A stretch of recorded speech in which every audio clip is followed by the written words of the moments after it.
Olá, bem-vindos a mais uma aula, professor Ziel, nossa aula de arte, aula sobre o Renascimento.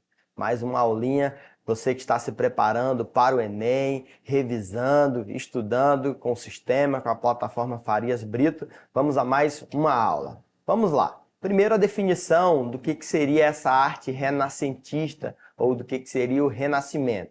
A arte renascentista, ela procurou renascer a cultura greco-romana, desenvolver a sua linguagem estética, sua linhagem estética, e aprofundar suas soluções técnicas, se libertar de uma temática presa ao ofício e dar liberdade ao artista para representar a realidade com a máxima fidelidade. O período do século XIV ao século XVII. Temos aí na tela, né, uma das obras mais conhecidas, Mona Lisa. A Mona Lisa é uma das pinturas, das artes plásticas mais conhecidas, e eu tenho certeza que lá na hora da prova, quando você lê a palavra renascimento, renascentismo, você vai lembrar da Mona Lisa. Vamos lá. Primeiro, o contexto histórico. Eu tenho nesse período o iluminismo, a criação ou a invenção da imprensa, que possibilitou um avanço, uma expansão daquilo que nós chamamos ou daquilo que nós conhecemos como cultura. O domínio românico sobre os estados monárquicos começa a perder seu poder com o surgimento do iluminismo no século XVIII. O homem passa a tomar ciência da sua liberdade de pensar e questionar e, portanto, não precisa ser preso ao medo da mistificação. Em 1434, um alemão chamado Johannes Gutenberg inventou a imprensa. Os livros começaram a ser impressos. Toda a Europa teve acesso da cultura, pressão protestante para ter a Bíblia na língua natal, início da produção literária livre, a Bíblia Sagrada, ou a Bíblia, né, como o primeiro livro impresso no mundo. Vamos lá? Democracia, estética, homem livre. 3 palavrinhas-chave aí para você anotar na sua revisão. A ciência pode falar sem ser condenada pela Inquisição nesse período. As massas agora podem ter acesso à cultura na sua língua natal. Pensadores são chamados de humanistas. Volta aos pensadores gregos, usando a liberdade, fraternidade e igualdade. Essas 3 palavrinhas que vocês estudam em um outro componente curricular, correto? Então já associa aí essa chamada intertextualidade nas nossas aulas lá no seu dia a dia na escola, nas nossas aulas gravadas que você acompanha, você pode relacionar a nossa aula, o nosso conteúdo aos outros componentes. Isso chama-se a intertextualidade. Vamos lá. Era do antropocentrismo, antropo, homem, centrismo, centro. O homem tem liberdade de criar e pensar. A estética grega transformou a arte em expressão da perfeição do homem, criado por Deus na Renascença. Século XIV surge o Renascimento, um movimento artístico que resgata o pensamento greco-romano estético. O movimento ocorre do século, como já dissemos, do século XIV até o século XVI, tendo como destaque 3 prodígios da arte plástica: Michelangelo, Leonardo e Rafael. Tenho certeza que esses 3 nomes lembram vocês lá Tartarugas Ninja, né, que são nomes de artistas plásticos: Michelangelo, Leonardo, Rafael, Donatello e os outros que você com certeza conhece muito bem. Vamos lá. Roma e Florença. Roma assumiu o posto de centro da vanguarda renascentista pelo fato da maioria dos mecenas, ou do mecenas, vamos já saber o que é isso, se alojarem lá, composto pelo clero, papas e a aristocracia real, duques, condes, etc. Queriam restaurar a grandeza imperial da Roma do passado e ser o centro do mundo. Florença assumiu o segundo lugar como centro consumidor. Mecenas eram financiadores de artistas, tendo em troca produção artística por projeto. Os artistas gradualmente se tornam eruditos, polímatas, respeitados pela comunidade. 2 palavrinhas novas: mecenas. Você que gosta de etimologia, de processo de formação das palavras, você conhece uma palavra semelhante, mercenários, por exemplo, vem daí. Polímatas, poli, muitos, vários, os matas, tem relação ao conhecimento ou à ciência, aqueles que tinham conhecimento sobre diversas áreas. O polímata mais conhecido seria Leonardo da Vinci, né? Que ele era arquiteto, pintor, artista, geógrafo e por aí vai. Vamos lá? Michelangelo. Nós, na nossa aula, vamos apenas revisar sobre o Michelangelo, falar sobre ele, mas você pode acompanhar as nossas próximas aulas, acessar na plataforma e ter mais informação sobre os outros artistas, correto? Michelangelo. Michelangelo de Ludovico, um nome bem diferente, né? Buonarroti Simone foi pintor, escultor, poeta e arquiteto italiano, um dos maiores criadores da história da arte do Ocidente. Nasceu em 1475, na cidade de Caprese, na Itália. Desde novo se interessou por arte, em especial escultura. Não se interessava por gramática, latim e matemática.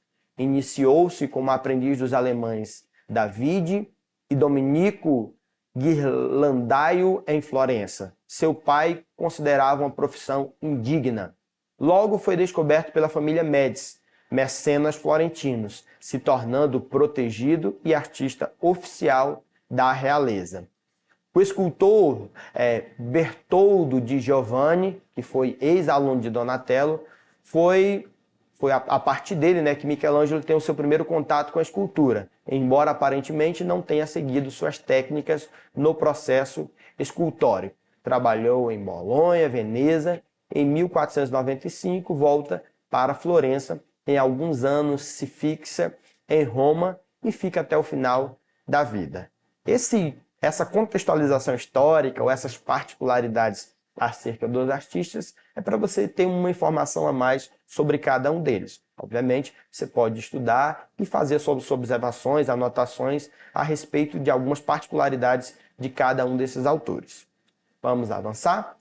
Maiores obras de Michelangelo: escultura Pietà, 1499, Davi, 1504 e Moisés, 1515. Está aí na tela para você acompanhar essas três obras. E ele fez um grande trabalho, né, pintando o teto da Capela Sistina em 1512, e um destaque, uma das partes da Capela Sistina, dessa pintura, é a criação de Adão. Tem essa obra, depois você pode estudar um pouquinho mais e saber a importância que essa obra tem, algumas características sobre ela. Ela foi produzida aí entre 1508 e 1512. E vamos treinar nosso olhar, né, para essas questões. Essa é uma questão do Enem 2011, segunda aplicação, prova cinza, questão 102. Dica do professor, sempre começando pelo enunciado. Vicente do Rego Monteiro foi um dos pintores cujas telas foram expostas durante a Semana de Arte Moderna. Tal como Michelangelo, ele se inspirou em temas bíblicos, porém com um estilo peculiar, considerando-se as obras apresentadas o artista brasileiro. Antes de passar para as questões, deixa eu lembrar que temos uma aula gravada voltada para a área de literatura ou para o componente de literatura sobre a Semana de Arte Moderna. E como disse na aula, para você que já assistiu, a Semana de Arte Moderna tem também um papel ou tem um momento, um foco, não apenas na literatura, como disse, mas nas artes plásticas, por exemplo. Tá bom? Então fique atento que, como disse, as linguagens elas estão sempre relacionadas. O Enem é uma prova que trabalha muito com intertextualidade. Você precisa fazer essas analogias, associações, essas inferências. Aí estão as obras, a obra de Michelangelo, do século XV, e a obra do artista brasileiro Vicente do Rego Monteiro. Vamos lá. Olha só as questões. Primeiro, a pergunta é, considerando-se as obras apresentadas, o artista brasileiro. O que esse artista brasileiro faz? Demonstrou irreverência ao retratar a cena bíblica, ele é irreverente. Letra B, optou por fazer uma escultura minimalista, diferente de Michelangelo. O minimalismo, aquilo que é mais simples, a simplicidade. Estava preocupado em retratar detalhes da cena. Letra D, deu aos personagens traços cubistas, em vez dos traços europeus típicos de Michelangelo. Letra E, reproduziu o estilo da famosa obra de Michelangelo, uma vez que retratou a mesma cena bíblica. Vamos lá, mais uma vez o texto, mais uma vez a foto das duas obras. E aí, temos A, B, C, D ou E. Eu já comentei com vocês na aula passada que o Enem nunca uma alternativa vai ter um caráter pejorativo, depreciativo, uma palavra com sentido pejorativo sendo utilizada para se referir a uma obra, a um autor, a uma pintura, a uma escultura. Por exemplo, para eu ajudar você nesse momento de preparação, eu tenho ali demonstrou irreverência. É uma análise. Eu dizer que alguém é irreverente, eu dizer que alguém não se comporta bem perante determinada situação, determinada pessoa, tem um caráter pejorativo, é uma crítica, que isso o Enem não coloca como alternativa correta. Então essa já é uma alternativa que você pode eliminar. Mais uma vez, A, B, C, D ou E, você que está estudando, se preparando, temos letra D. Nessa obra, ele deu aos personagens traços cubistas em vez dos traços europeus típicos de Michelangelo. Deixa eu voltar para as obras. Você percebe que as obras de Michelangelo são obras com detalhes, com traços. Depois você pode pesquisar mais algumas obras. Eu tenho nessa escultura, por exemplo, detalhes da dobra da roupa, né? Detalhes que são características específicas desse período, né? E não algo como a obra de Vicente do Rego, ali com formas mais geométricas, como no cubismo, correto? Você que está se preparando, não deixe de estudar mais sobre esse conteúdo, sobre o Renascimento. Pesquisa na plataforma, outras questões na plataforma Farias Brito, outras aulas acerca disso. Bons estudos, boa preparação para o Enem e até a nossa próxima aula.